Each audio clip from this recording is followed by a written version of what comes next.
મિત્રો, હાલ એલઆરડી અને પીએસઆઈ નું ગ્રાઉન્ડ હાલ ચાલી રહ્યું છે, તેમાં ઘણા વિદ્યાર્થીઓ પાસ થઈ રહ્યા છે, ઘણા નિષ્ફળ થઈ રહ્યા છે. તો આમાં પાસ થઈ ગયેલા એ કાંઈ બહુ ખુશ થવાની જરૂર નથી, અને નિષ્ફળ થાય એને પણ કાંઈ બહુ ઉદાસ થવાની જરૂર નથી.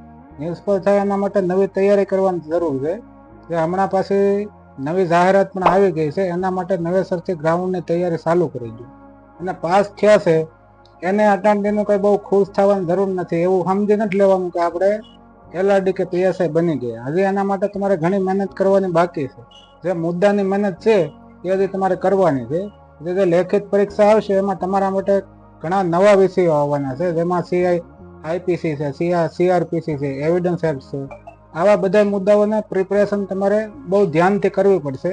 અને કાયદો ને ઇતિહાસ ને ભારતનું બંધારણ, આ બધાની પ્રિપેરેશન તો અત્યારથી ચાલુ કરી દેશો તો મને લાગે છે કે તમે ચોક્કસથી સારું પરિણામ મેળવી શકશો.